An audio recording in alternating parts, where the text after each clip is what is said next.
नमस्कार सभी को। स्वागत है आप सबका एक बार फिर से मेरे इस YouTube channel maths with doctor Ravi Dwivedi पर। सो आज जैसा कि हम लोग देख रहे हैं कि हम लोगों ने फर्स्ट यूनिट पूरी कंप्लीट कर ली है। उसके सारे वीडियोस लेक्चर जो है मैंने अपलोड कर दिए हैं।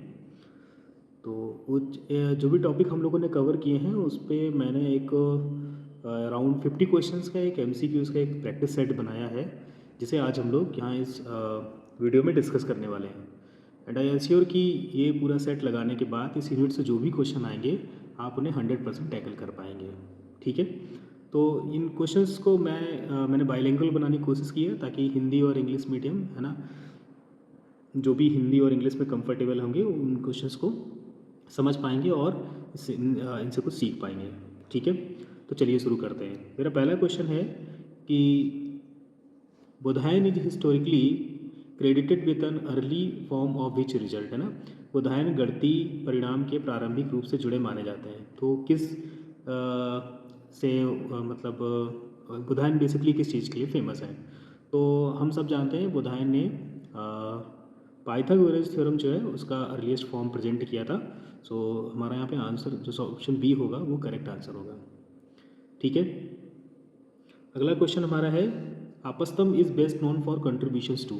ठीक है, तो ये जो भी हमारे बोधायन, आपस्तंभ और कात्यायन है, ये सारे के सारे सुलभ पीरियड टाइम के मैथमेटिशियंस हैं। तो इनका जो मेन कंट्रीब्यूशन है वो सुलभा ट्रेडिशन है ना, ज्योमेट्री में सुलभा ट्रेडिशन से रिलेटेड है। चलिए बढ़ते हैं तीसरे क्वेश्चन की तरफ। महावीरा यानी कि महावीराचार्य रोट विच नोटेबल वर्क। महावीराचार्य की कौन सी कृति प्रमुख है। ठीक है, तो ऑप्शन हमारे पास लीलावती, व्यवहार गणित, गणित सार संग्रह और आरबीटीएम। इनमें से जो गणित सार संग्रह है वो महावीराचार्य की फेमस जो है वो एक कृति है ना। फोर्थ क्वेश्चन हमारा है the text Lilavati primarily deals with, है ना। लीलावती मुख्यतः किस प्रकार के प्रश्नों पर आधारित है। लीलावती एक मतलब एंशियंट टाइम की रचना है, ठीक है, कृति है। तो मेनली ये किस तरीके के प्रश्नों पे आधारित है। अरिथमेटिक वर्ड प्रॉब्लम है ना, मतलब अंगणित पे आधारित समस्याएं, एडवांस्ड कैलकुलस है ना, मॉडर्न एल्जेब्रा प्रोबेबिलिटी। तो हम सब जानते हैं कि advance calculus, modern algebra probability ये सब मॉडर्न टाइम की मैथमेटिक्स है। तो लीलावती जो है वो अरिथमेटिक वर्ड प्रॉब्लम्स पे बेस्ड है। ठीक है, Brahmagupta is noted for formulating rules about, है ना। ब्रह्मगुप्त को किनके नियम फॉर्मुलेट करने के लिए जाना जाता है, किस विषय के। ठीक है, तो zero and negatives, limits, integral transform and set theory. तो ये limit, integral transform, set theory ये भी सब मॉडर्न मैथमेटिक्स है। वो उन्होंने मेनली जो रूल्स दिए थे वो जीरो और निगेटिव नंबर्स के लिए दिए थे। ठीक है, इस पे ब्रह्मगुप्त पे एक डिटेल जो वीडियो है वो मैंने ऑलरेडी अपलोड किया हुआ है। सो और जानकारी के लिए आप उस वीडियो को भी देख सकते हैं। भास्कराचार्य ऑथर्ड विच मेजर वर्क। तो भास्कराचार्य की जब भी बात आ गई तो उनकी सबसे मुख्य रचना जो है वो लीलावती है। ठीक है, मेनली उनको लीलावती के लिए ही जाना जाता है। ठीक है, चलिए अगला क्वेश्चन पे बढ़ते हैं। A sequence is formally a function from, है ना। तो मैंने पहले डिफाइन किया है कि अगर कोई फंक्शन, हमारा सीक्वेंस एक फंक्शन होती है जो नेचुरल नंबर के सेट से रियल नंबर के सेट पे डिफाइन होती है, मतलब प्राकृतिक संख्या के सेट से वास्तविक संख्याओं के सेट पे डिफाइन होती है। तो ऑप्शन बी इसका करेक्ट ऑप्शन हो जाएगा। ठीक है, फिर कह रहा है सीक्वेंस एन इज बाउंडेड, है ना। अनुक्रम परिबद्ध कब कहलाता है।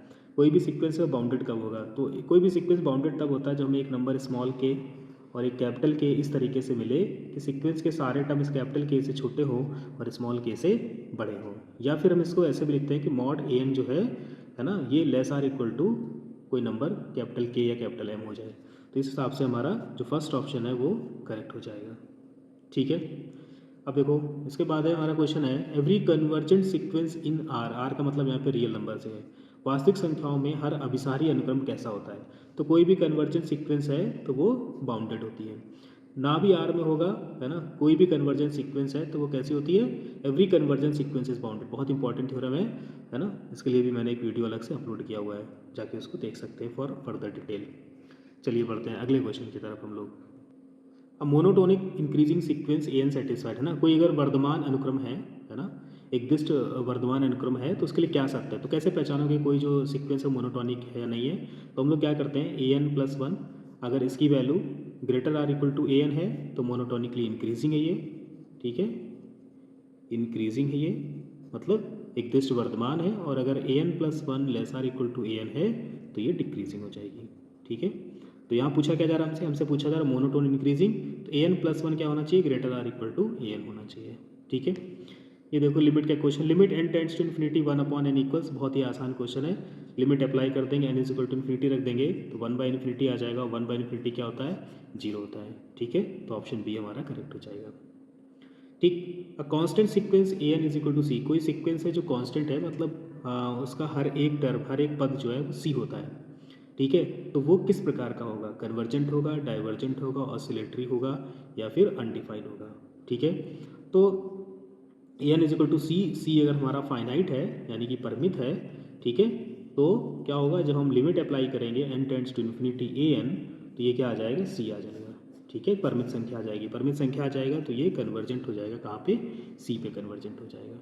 ठीक है, the sequence minus one to power n is divergent because, है ना, एक सीक्वेंस है जो minus one to power n है, एक अनुक्रम है minus one to power n, तो ये हमारी डाइवर्जेंट होगी, क्यों, क्यों डाइवर्जेंट होगी भाई, क्योंकि जब हम इस पर लिमिट अप्लाई कराएंगे, limit N tends to infinity minus one to power n, तो देखो अगर एन की वैल्यू हमारी सम हो गई यानी इवन हो गई तो ये वैल्यू आएगी प्लस वन, अगर एन की वैल्यू ऑड हो गई यानी विषम हो गई तो इसकी वैल्यू आएगी माइनस वन।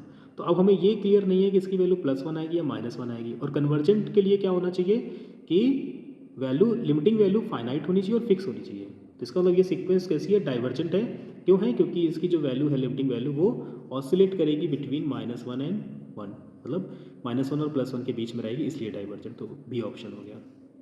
ठीक है, चलो अगला क्वेश्चन तरफ बढ़ते हैं। और Cauchy sequence is defined by, ठीक है, कॉची सीक्वेंस को की परिभाषा क्या है, तो देखो मैंने कॉची सीक्वेंस पे भी एक ये डिटेल वीडियो बनाया हुआ है, उस पर भी देख सकते हैं, और मैं बता देता हूँ कि कॉची सीक्वेंस का होता है, कोई अगर सीक्वेंस हमारे पास ए एन है वो कॉची सीक्वेंस हो जाएगी अगर उसमें क्या होगा, mod A n minus a m is less than epsilon for every n m greater or equal to n not. ठीक है, इसका मतलब ये है कि किसी फिक्स नंबर एन नॉट के बाद, है ना, जो टर्म होंगे सीक्वेंस के, उनके बीच का डिफरेंस बहुत कम हो जाएगा। क्या हो जाएगा, उनके बीच का डिफरेंस बहुत कम हो जाएगा, तो वो हमारी सीक्वेंस क्या बन जाएगी, कॉची सीक्वेंस बन जाएगी। ठीक है, तो terms become arbitrarily close to each other, है ना, जो टर्म्स हैं वो एक दूसरे के बहुत क्लोज हो जाएंगे। ठीक है, इन आर एवरी कॉची सीक्वेंस, है ना, रियल नंबर के सेट में अगर कोई कॉची सीक्वेंस है तो वो क्या होगी, कन्वर्जेंस, डाइवर्जेंस, पीरियोडिक या अनबाउंडेड। तो अगर रियल नंबर का सेट है तो every Cauchy sequence is convergent sequence, है ना, और and vice versa, real number के सेट में कन्वर्जेंट जो सीक्वेंस होगी वो कॉची सीक्वेंस हो जाएगी, जो कॉची सीक्वेंस होगी वो कन्वर्जेंट सीक्वेंस हो जाएगी। राइट, चलिए अगले क्वेश्चन की तरफ बढ़ते हैं हम लोग। अगला क्वेश्चन है हमारा, A N is monotonic increasing and bounded above then, तो सीधा सीधा थ्योरम एक हमारे पास है, कोई भी अगर मोनोटॉनिक सीक्वेंस बाउंडेड है तो वो कन्वर्जेंट होती है। ठीक है, अगर वो बाउंडेड एबव है तो वो कन्वर्स करेगी अपने सुप्रीमम पे, और अगर बाउंडेड बिलो है तो कन्वर्स करेगी अपने इन्फीमम पे। ठीक है, तो ये it converges to it supremum, ये इसका करेक्ट ऑप्शन हो जाएगा। ठीक है, अब subsequence of a convergent sequence converges to, है ना, कोई अगर सीक्वेंस कन्वर्जेंट है, कोई अभिसारी अनुक्रम है, तो उसका जो उप अनुक्रम होगा वो किस सीमा को प्राप्त करता है।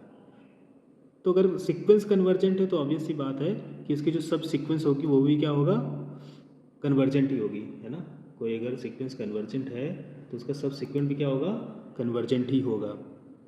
ठीक है, तो वो किस पॉइंट पे कन्वर्स करेगा ऐसा हमसे पूछा जा रहा है, तो जिस अगर सीक्वेंस हमारी एल पे कन्वर्स कर रही है तो सब सीक्वेंस भी हमारी सेम लिमिट पे कन्वर्स कर जाएगी।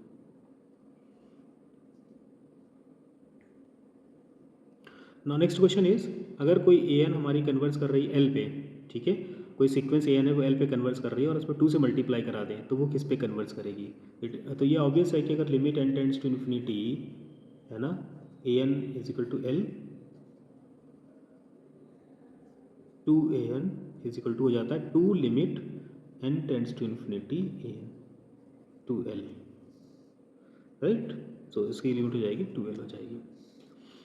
मॉड ए एन अगर लेस आर इक्वल टू 5 है for all N then A N is, है ना, अगर इसका मतलब क्या होगा कि अगर कोई सीक्वेंस है उसका मॉडुलस वैल्यू 5 से कम है तो इसका मतलब क्या होगा, अभी मैंने बताया था कि अगर कोई सीक्वेंस बाउंडेड है ना, कोई सीक्वेंस बाउंडेड तो क्या हम उसको ऐसे लिख सकते हैं minus K less or equal to A n less or equal to K, या फिर हम उसको mod A n less or equal to M, या फिर कोई ऐसा कैपिटल कैसे भी लिख सकते हैं। तो हमने क्या लिखा हुआ है यहाँ पे mod A n less or equal to 5। इसका मतलब क्या है कि ये सीक्वेंस हमारी बाउंडेड है। ठीक है, चलिए अगले क्वेश्चन पर पढ़ते हैं। The sequence 2n/n+1 tends to. अब ये सीक्वेंस है, ये किस, इसकी लिमिटिंग वैल्यू क्या होगी, टेंड्स टू का मतलब है, चलिए निकाल लेते हैं हम लोग। Limit n tends to infinity 2n/n+1। ठीक है, n कॉमन कर लेंगे तो 2/1+1/n। लिमिट अप्लाई करेंगे तो 1/n कहाँ पे जाएगा, 0 पे, तो 2/1+0 क्या हो जाएगा, 2 हो जाएगा, तो इसकी वैल्यू 2 आ जाएगी।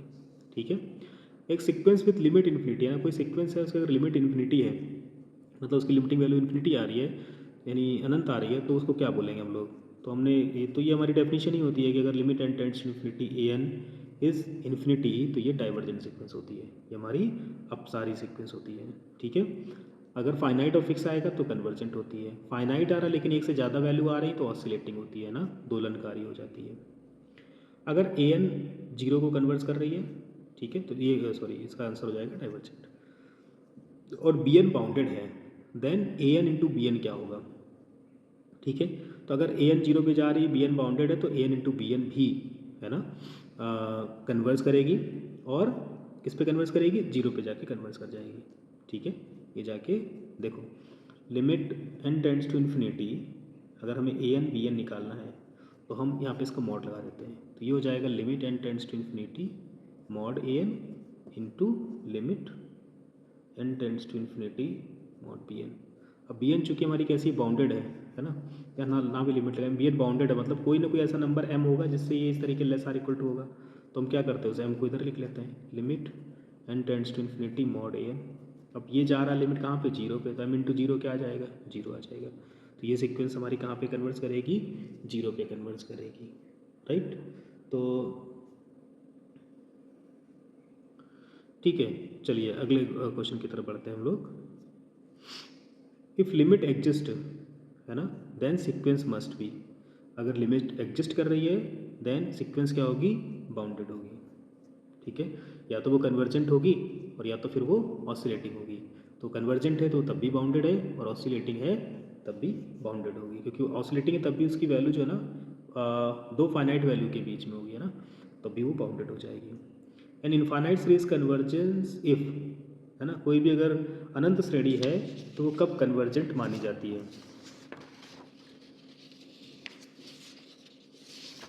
ठीक है, अगर कोई हमारे पास अनंत श्रेणी है तो उसको हम लोग कब कन्वर्जेंट मानते हैं, तो अगर ये series of partial sums converges, है ना, क्या होगा, हम जब इनफाइनाइट सीरीज कन्वर्जेंट निकालते हैं तो हम क्या निकालते हैं, पार्शियल सम निकालते हैं, a1 + a2 + an। ठीक है, पार्शियल सम निकालेंगे और फिर इस पर लिमिट अप्लाई करते हैं। तो अगर पार्शियल सम कन्वर्ट्स कर रहा है सीरीज़ का तो वो सीरीज़ हमारी कन्वर्ट्स करेगी। ठीक है, necessary condition for convergence of, है ना, एक थ्योरम है, द नेसेसरी कंडीशन, है ना, श्रेणी के अभिसरण के लिए आवश्यक शर्त क्या है, तो आवश्यक शर्त है कि limit n tends to infinity A n equal to 0, जो उसका nth पद है, nवां पद है, उसकी लिमिटिंग वैल्यू जो है वो 0 होनी चाहिए। ठीक है, चलिए अगले सवाल की तरफ बढ़ते हैं। द हार्मोनिक सीरीज 1/n, है ना, 1/n का मतलब ये इस तरीके की सीरीज है, 1 + 1/2 + 1/3 + 1/4 + एंड सो ऑन। ठीक, तो ये सीरीज जो है वो कैसी सीरीज होती है, तो हम एक पी टेस्ट पढ़ते हैं सीरीज़ के में। ठीक है, इस पर भी मैंने एक वीडियो बना के अपलोड किया हुआ है। पी टेस्ट में क्या होता है, समेशन 1/n⁴ p टाइप से अगर कोई सीरीज़ है और p की value less or equal to 1 है तो ये डाइवर्जेंट होगी, p की वैल्यू ग्रेटर देन 1 है तो कन्वर्जेंट होगी। तो 1/n में p की वैल्यू 1 है, p की वैल्यू 1 है, मतलब सीरीज़ कैसी हो जाएगी, डाइवर्जेंट हो जाएगी। ठीक, अगला सवाल है, the geometric series R⁴n converges if. कोई भी ज्योमेट्रिक सीरीज अगर है तो उसका मतलब R⁴n का मतलब उसका रेशियो R है, तो वो कन्वर्स करेगी कब, तो ये याद रखना, जब भी इस तरीके की सीरीज मिलेगी तो वो मॉड R < 1 पे कन्वर्स करेगी, मतलब जो भी उसका रेशियो होगा, जो भी उसका रेशियो होगा उसकी वैल्यू अगर < 1 है तो कन्वर्स करेगी। ठीक है, कोई भी अगर ज्योमेट्रिक सीरीज है उसका रेशियो अगर 1 है मॉडुलस वैल्यू का तो वो कन्वर्स करेगी। ये देखो पी टेस्ट की बात हो रही है, पी सीरीज़ में 1/n p कन्वर्जेस, हमने अभी बताया कि अगर p की वैल्यू ग्रेटर देन 1 है तो ये कन्वर्स करती है। ठीक है, तो इसका आंसर क्या हो जाएगा, ऑप्शन ए इसका आंसर हो जाएगा। सीरीज इज़ एब्सोल्युटली कन्वर्जेंट, है ना। एब्सोल्युटली कन्वर्जेंट का मतलब होता है कि अगर कोई सीरीज़ हमें दी गई है, समेशन ए एन कोई सीरीज़ है, तो हम क्या करेंगे, यहाँ से एक समेशन सीरीज़ बनाएंगे मॉड ए एन की। मॉड एन का मतलब ए एन पहले प्लस था कि माइनस था पता नहीं, लेकिन अब हम उसको प्लस बना लेंगे। और अगर ये भी कन्वर्स करती है तो हम कहेंगे उसको एब्सोल्यूट कन्वर्जेंट, ठीक है। तो इसके हिसाब से हमारा ये ऑप्शन ही करेक्ट हो जाएगा। ये सारे टॉपिक पे मैंने डिटेल वीडियो बना के ऑलरेडी अपलोड कर दिए हैं, तो आप लोग जाके, है ना, वीडियोज़ को अगर आप डिटेल देख लेंगे एक बार, तो फिर आपसे शॉर्ट, लॉन्ग और ऑब्जेक्टिव जो भी क्वेश्चन, सारे क्वेश्चन ईजिली हो जाएंगे, ठीक है। अब देखो, अभी हम लोगों ने हार्मोनिक सीरीज़ पढ़ी थी ना, 1/n, ये कैसी सीरीज़ थी, डाइवर्जेंट। पर अगर यही सीरीज़ ऑल्टरनेटिंग सीरीज़ हो जाती है, मतलब इसके टर्म्स जो है वो ऐसे आते हैं 1 - 1/2 + 1/3 - 1/4 लाइक दिस, तो ये सीरीज़ कन्वर्जेंट हो जाएगी। कैसी हो जाएगी, कन्वर्जेंट हो जाएगी, ठीक। अब देखो यहाँ पे ऑप्शंस में कन्वर्जेंट तो है नहीं हमारे पास, ऑप्शन क्या है, एब्सोल्युटली कन्वर्जेंट है, कंडीशनली कन्वर्जेंट है, डाइवर्जेंट है और अनडिफाइंड। तो अब ये सीरीज़ तो कन्वर्जेंट है, तो एब्सोल्यूट कन्वर्जेंट के लिए हमें क्या करना पड़ेगा, इसका मॉड लेके चेक करना पड़ेगा। जैसे हम इसका मॉड लेंगे तो ये जो माइनस वाले टर्म्स हैं सब प्लस बन जाएंगे, ठीक है, ऐसे करके। तो अब हम जानते हैं कि जैसे प्लस वाले लेंगे टर्म्स तो ये डाइवर्जेंट होती है, ठीक है। तो अगर कोई सीरीज़ है वो कन्वर्जेंट है, लेकिन उसकी जो मॉडुलर सीरीज़ है वो डाइवर्जेंट है, तो इस तरीके की सीरीज़ को हम लोग बोलते हैं कंडीशनल कन्वर्जेंट। क्या बोलते हैं, कंडीशनली कन्वर्जेंट, ठीक है। अब देखो इसके बाद हमारा अगला है, इफ़ सीरीज़ कन्वर्जेस एब्सोल्युटली। अगर कोई सीरीज़ एब्सोल्युटली कन्वर्जेंट है तो इसका क्या मतलब होता है। तो एब्सोल्यूट कन्वर्जेंट मतलब एक स्ट्रॉन्ग प्रॉपर्टी है। अगर कोई सीरीज़ एब्सोल्यूट कन्वर्जेंट है मतलब पूर्णता विसारी है, तो वो कन्वर्जेंट भी होगी, इट ऑल्सो कन्वर्जेस, ठीक है। कन्वर्जेंट है तो जरूरी नहीं कि वो एब्सोल्यूट कन्वर्जेंट होगी, पर अगर एब्सोल्यूट कन्वर्जेंट है तो कन्फर्म है कि वो कन्वर्जेंट भी होगी, ठीक है। The ratio limit N tends to infinity A n + 1/n is use for, है ना। इस रेशियो का हम कब यूज़ करते हैं, तो अगर जिन लोगों ने इनफाइनाइट सीरीज़ के टेस्ट पढ़े होंगे कन्वर्जेंस के, उनको पता होगा कि ये रेशियो टेस्ट के लिए हम यूज़ करते हैं, कन्वर्जेंस चेक करने के लिए। तो ये इसका हो गया ratio test for series convergence. अगर ए एन 0 को टेंड नहीं करता है तो क्या होगा। देखो मैंने अभी एक स्टार्टिंग क्वेश्चन कराया था कि अगर नेसेसरी कंडीशन है कन्वर्जेंस की कि limit N tends to infinity A n 0 होना चाहिए, मतलब इसकी लिमिटिंग वैल्यू 0 होनी चाहिए। अगर ये 0 नहीं आता है तो ये कन्फर्म है कि सीरीज़ कन्वर्जेंट नहीं है, मतलब वो डाइवर्जेंट है। पर अगर 0 आता है तो हमें फिर और चेक करना पड़ेगा कि सीरीज़ कन्वर्जेंट है या नहीं है। और इनका कहना है कि अगर ए N does not tend to 0 then A N is divergent, confirm है कि वो डाइवर्जेंट होगी। पर अगर 0 आता तो फिर नहीं कह सकते कि कन्वर्जेंट होगी, डाइवर्जेंट होगी। An example of a convergent alternating series is, अब इनमें से देखो अल्टरनेटिंग सीरीज ही एक दी गई है ए नंबर, तो यही कन्वर्जेंट होगी, ये सारी अल्टरनेट सीरीज ही नहीं है। अल्टरनेट सीरीज का मतलब होता है कि एक टर्म प्लस हो, एक टर्म माइनस हो, फिर प्लस हो, फिर माइनस, इस तरीके से।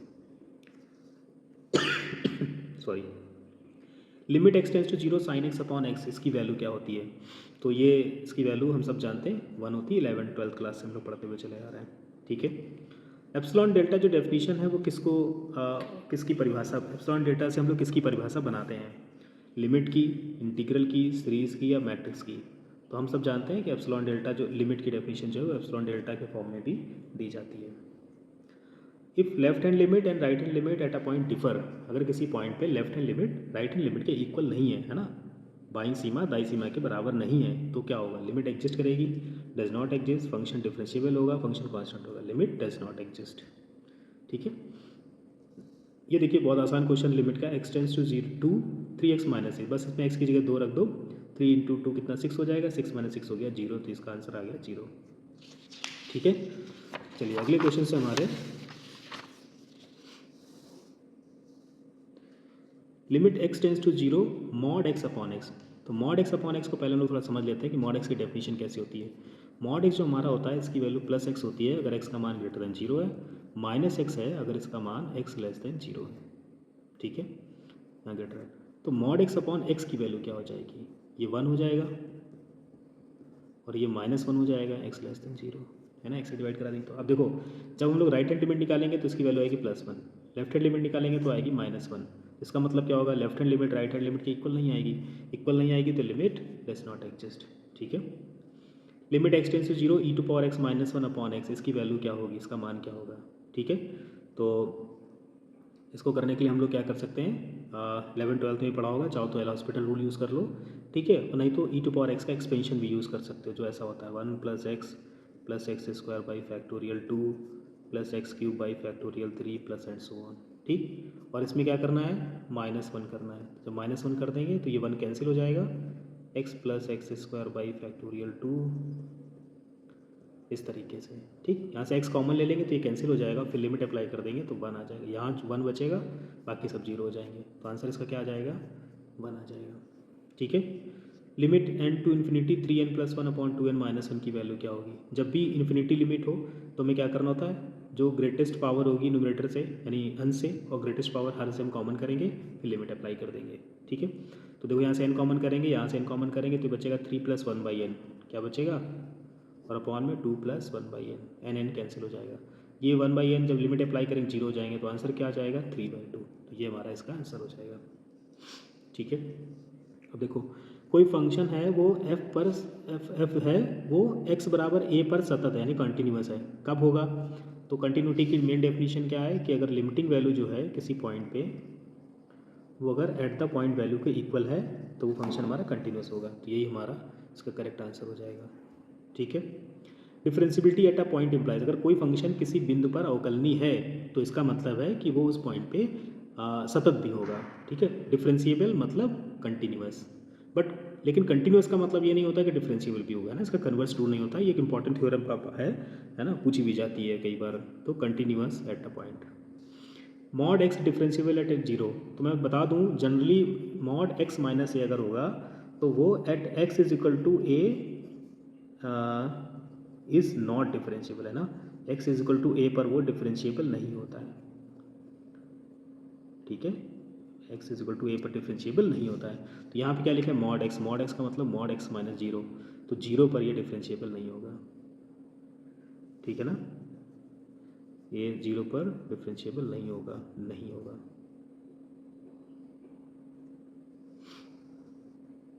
और रिमूवेबल डिसकंटिन्यूटी मीन्स है ना, डिसकंटिन्यूटी के 3 या 4 टाइप हैं। पहला है रिमूवेबल, दूसरा है फर्स्ट काइंड है ना, दूसरा है सेकंड काइंड, फिर एक मिक्स टाइप है ना। इस पर एक मैंने डिटेल वीडियो बनाया टाइप्स ऑफ डिसकंटिन्यूटी कंटिन्यूटी वाले वीडियो में।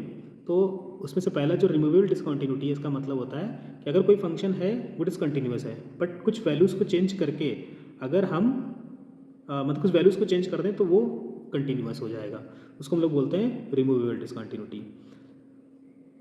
तो ये होता है लिमिट एग्जिस्ट करती है, लिमिट है ना, बट लिमिट एग्जिस्ट करती है लेकिन ये इसके इक्वल नहीं आती है एट द पॉइंट के, इसलिए वो डिसकंटिन्यूस। इस पॉइंट अगर इस वैल्यू को हम चेंज कर दें तो वो कंटिन्यूस हो जाएगा, इसीलिए इसको बोलते हैं removable discontinuity. Jump discontinuity is characterized by है ना, जंप का मतलब होता है कि लेफ्ट और राइट लिमिट इक्वल होती है ना, मतलब ये होता है कि लेफ्ट हैंड लिमिट जो होगी, ठीक है, वो इक्वल होगी